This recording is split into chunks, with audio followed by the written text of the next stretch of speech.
Friends, thank you for being here today. We gather at a moment of profound transformation, a juncture in history that demands not just our attention, but our most sober and rigorous analysis. As Canadians, particularly those of us who have witnessed the ebbs and flows of the latter half of the 20th century, we have lived through an era defined by the stability of alliances, the predictability of trade, and the assurance of a rules-based international order. We grew up in the shadow of the Second World War, believing in the institutions established in its wake, the United Nations, NATO, and the sanctity of national sovereignty. We believed that our neighbor to the south, while powerful and occasionally overbearing, was ultimately a guarantor of this stability. I invite you to pause for a moment and reflect. Do you still feel that sense of stability today, or has it eroded for you as well? Let me know your perspective in the comments below. I'm genuinely curious to hear from those of you who remember the diplomatic climate of decades past. However, the world we are looking at today, as we move through 2026, bears little resemblance to that post-war ideal. We are witnessing the dismantling of the global diplomatic architecture and its replacement with a raw, transactional form of power projection. The United States, facing strategic setbacks across the globe, from the frozen front lines of Ukraine to the volatile sands of the Middle East, is turning its gaze inward. But inward, for a superpower, does not mean isolationism in the traditional sense. It means the consolidation of a Fortress Americas, a strategic retrenchment where the Western Hemisphere is no longer treated as a partnership of equals, but as a resource depot essential for the survival of the American empire. We must speak plainly about what the data and recent events are telling us. We are seeing the exposition of a hit list, a strategic catalog of nations the United States intends to dominate, annex economically, or control politically. This is not the plot of a dystopian novel. It is the reality playing out in the headlines regarding Venezuela, Greenland, Mexico, and, most concerningly for us, Canada. To fully grasp the magnitude of the threat facing Canada, we must first examine the fundamental shift occurring in American governance and foreign policy. For decades, the global order was maintained by a delicate balance of soft power and military deterrence. Today, that balance has evaporated.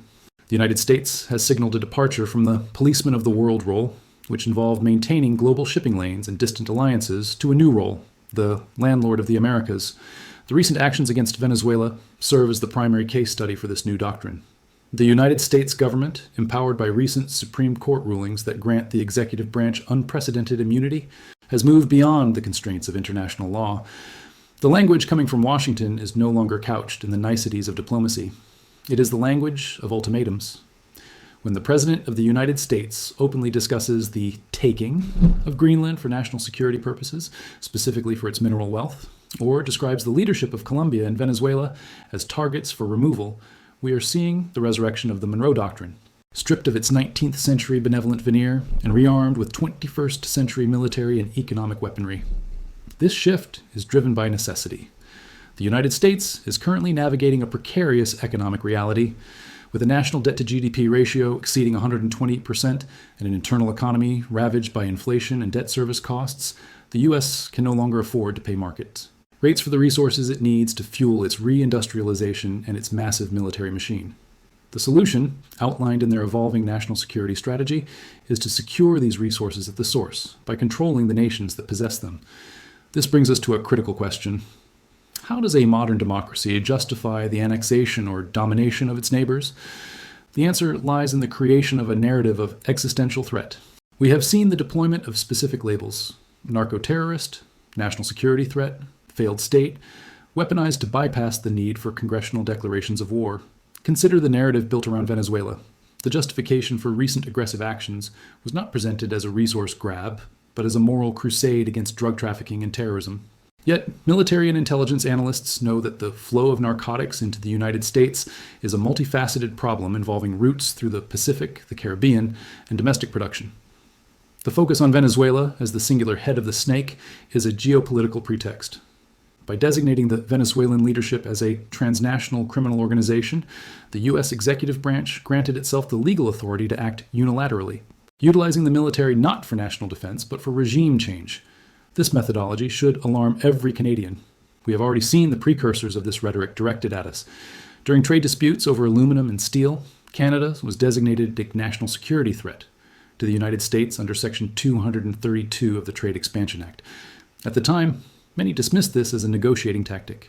However, viewed through the lens of the current hit list, it establishes a dangerous legal precedent. If Canadian dairy policies, our lumber industry, or our border management can be framed as threats to American economic security, the same legal mechanisms used to blockade Venezuela can be turned north. Furthermore, the internal political climate in the U.S. has created a system with few guardrails.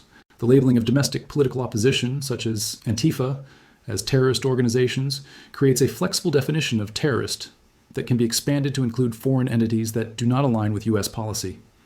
If a Canadian government refuses to align with American energy mandates, could environmental groups or political leaders here be labeled as interfering in U.S. energy security? The legal architecture is already in place. This is a controversial point, I know. Do you believe these security labels are necessary measures for safety, or are they tools for political control?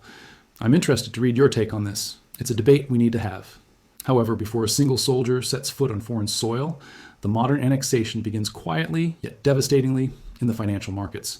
The total and complete blockade of Venezuelan oil tankers we witnessed recently was a masterclass in modern economic siege warfare. The seizure of vessels like the Skipper in international waters was not just an act of enforcement. It was a signal to the global insurance and shipping markets that carrying an unauthorized cargo is a lethal financial risk. We must pay close attention to the financial data surrounding these geopolitical moves. It is not a coincidence that immediately following the announcement of aggressive actions against Caracas, stock prices for major American energy companies like Chevron spiked. This correlation suggests a disturbing level of coordination between the executive branch and corporate interests, what we might call insider trading on a geopolitical scale. The U.S. administration tips off its corporate champions, ensuring they are positioned to capitalize on the forced regime change. For Canada, the implications are stark. We are a trading nation. Our prosperity is built on the free movement of goods across our southern border.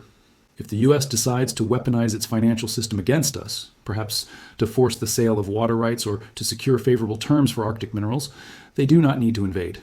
They simply need to apply the Venezuelan model of economic strangulation, targeted sanctions, blocking access to U.S. capital markets, and creating logistical bottlenecks at the border. The goal is to make the target nation's economy scream until it capitulates to American terms.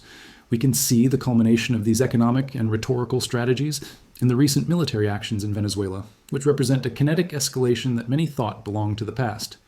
However, we must analyze the objective of this violence. Unlike the invasions of Iraq or Afghanistan, which involved massive troop deployments and nation-building attempts, this new strategy is leaner and more cynical. It is corporate occupation. General Santos Cruz, a respected military voice, has correctly identified this as a return to the law of the strongest. The objective is not to govern Venezuela. The U.S. has no interest in paying for Venezuelan schools or hospitals. The objective is to strip mine the state. By installing a compliant transition government, the U.S. clears the way for American corporations to take over the oil infrastructure. The economic model being imposed is reminiscent of colonial resource extraction. The host nation is permitted a nominal royalty, perhaps 2% to 5%, while the bulk of the resource wealth is transferred directly to the occupier. This massive influx of cheap, heavy crude into the U.S. refining system is designed to lower domestic gas prices for American voters and reduce manufacturing costs for American industry. This is where the direct threat to Canada crystallizes. Venezuelan heavy crude is the direct competitor to oil from Western Canada. If the United States controls the Venezuelan supply chain and can extract that oil at a fraction of the market cost, because they are essentially taking it, the economic viability of the Canadian oil sands is immediately undercut. We could see a scenario where the U.S. no longer needs Canadian oil, stripping us of our primary economic leverage. Alternatively, they could demand that Canada match the stolen price of Venezuelan oil, effectively forcing us to subsidize the American economy to maintain our market share. It is a chilling economic reality. If you're finding this analysis useful so far, please take a second to like this video. It helps get this message out to more Canadians who need to confront these hard truths. Now, we must confront the most difficult question of all. Why is Canada on this hit list? It is uncomfortable for us to admit, but to the strategists in Washington, Canada is not a partner. We are a vast, undefended warehouse of strategic resources. The U.S. focus on Greenland is the canary in the coal mine. The attempt to purchase Greenland was driven by the island's deposits of rare earth minerals, essential for the production of advanced electronics, missile guidance systems, and batteries. The U.S. is desperate to break its reliance on Chinese supply chains for these materials. When they look at a map, they see the Canadian Shield and the Arctic archipelago as the next logical extension of that resource basin. We are already seeing the rhetoric of integration being ramped up. This is the polite term for annexation. It begins with security perimeters. The argument will be made, indeed is already being made, that the Canadian border is porous, that it allows terrorists or fentanyl to enter the Fortress Americas. This will be the pretext for demanding a unified North American Security Command, effectively placing Canadian border control under the jurisdiction of the Department of Homeland Security. Once the security apparatus is integrated, the economic integration follows. We will likely face pressure to form a North American Resource Pact. Under such a pact, Canada would be prohibited from selling strategic resources, uranium, potash, freshwater oil, to adversarial nations like China or Russia. We would be forced to sell exclusively to the United States, and likely at preferred rates determined by Washington. This would reduce Canada to the status of an economic vassal, a 51st state in everything but name and voting rights.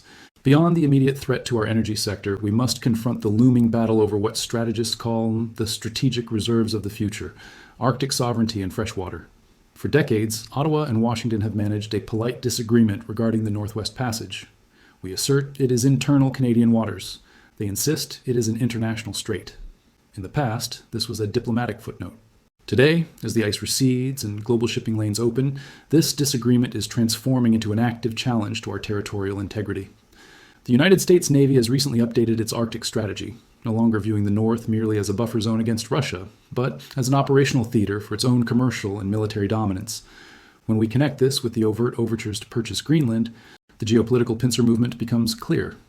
By controlling Greenland to the east and Alaska to the west, the United States effectively brackets Canada's northern coastline. The internationalization of the Northwest Passage would strip Canada of its right to regulate shipping, enforce environmental standards, or deny entry to foreign military vessels.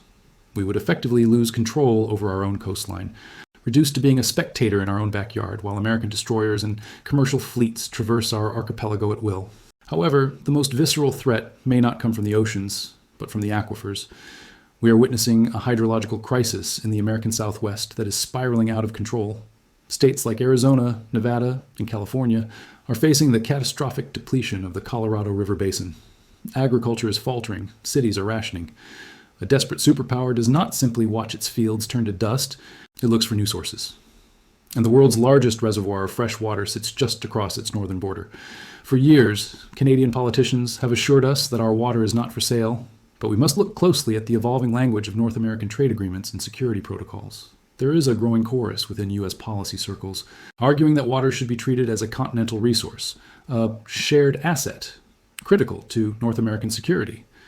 The argument is seductive and dangerous, that Canadian water surplus is a security asset for the Fortress Americas. If the U.S. agricultural base is designated as critical infrastructure, which it is, and if that infrastructure is threatened by drought, then withholding water could be framed, under the twisted logic of this new Monroe Doctrine, as a hostile act endangering U.S. national security. We could face a scenario where bulk water transfers are demanded not as a trade deal, but as a condition for maintaining our access to U.S. markets or security guarantees. This question of water sovereignty is critical, perhaps more than any other. I want to know where you stand. Would you support a trade deal that trades our water for security guarantees, or is our fresh water non-negotiable? Type yes or no in the comments. Furthermore, this erosion of sovereignty is being accelerated by the very mechanisms meant to defend us. The modernization of NORAD and the push for seamless interoperability between our militaries often mask a deeper loss of command. As the U.S. military integrates artificial intelligence and autonomous systems into its command structures, the Canadian Armed Forces are pressured to adopt identical systems to remain compatible. This creates a technological dependency where Ottawa cannot operate its own defense systems without American software updates and satellite uplinks. We are reaching a point where the Canadian military could become a subsidiary branch of the Pentagon, technically flying the Maple Leaf, but operationally tethered to the strategic objectives of Washington. If we cannot defend the Arctic independently, and if our defense systems are hardwired into a U.S. command grid, do we truly possess the capacity to say no when the demand for our water or our minerals arrives? This is the silent annexation, the hollowing out of the state from within, leaving the flag flying but handing the keys to the castle to a neighbor who claims they are only taking them for our own protection. To understand the timing of these aggressive moves, we must ask ourselves why the United States is acting with such urgency now. The answer lies in its weakness, not its strength. A confident superpower leads by example and alliance. A declining superpower lashes out to secure its survival. The United States is facing a series of humiliating strategic failures. In Ukraine, despite billions in funding and equipment, The proxy war against Russia has resulted in a grinding attrition that favors Moscow, exposing the limitations of Western industrial capacity. In the Middle East, the U.S. has failed to contain Iranian influence or dictate terms to its own allies, leading to a loss of prestige and control over global energy markets. Militarily, the U.S. is overstretched. Recruitment numbers are down, and the cost of maintaining a global footprint is becoming unsustainable. Economically, the country is fragile. The aggressive push into artificial intelligence requires massive amounts of electricity, power that their current grid cannot reliably provide. They need external energy, they need external minerals, and they need them cheap. This context makes the U.S. dangerous. It is retreating into its hemisphere, and it intends to lock the door behind it. The hit list is the blueprint for securing the castle. They are clearing the backyard, removing non-compliant leaders in the south, and ensuring total resource compliance in the north. Friends, as we look at this landscape, we must not be naive. The sentimentality of the longest undefended border in the world is a luxury of the past. The data, the rhetoric, and the actions on the ground paint a clear picture. We are living next to a desperate giant. The takeover of Venezuela is not an isolated incident. It is a warning. It demonstrates that the protections of international law are gone. If the U.S. can abduct the leader of a sovereign nation and seize its oil industry under the guise of national security, there is no legal shield that protects Canada if we decide to chart an independent path. Our response must be one of quiet, steely resolve. We cannot match the United States militarily, nor can we disentangle our economies overnight. However, we must recognize that our sovereignty is being targeted. We must resist the seduction of continental integration schemes that promise ease of trade in exchange for control of our resources. We must diversify our trade partnerships, looking to Europe and the Pacific, to ensure we are not solely dependent on a single volatile customer. We must also value our own stability. The U.S. political system is fracturing, prone to violent swings between authoritarianism and chaos. Canada's tradition of peace, order, and good government is not just a motto, it is a strategic asset. We must insulate our institutions from the political contagion spreading north. The hit list is out. The intentions are clear. The era of assuming American benevolence is over. It is time for us to think like a sovereign nation that intends to stay that way. We must guard our resources, protect our independence, and face this new reality with eyes wide open. I'll be reading through your comments to see where you stand on this issue. If you value independent analysis like this and want to stay informed on Canada's future, please subscribe to the channel. Thank you.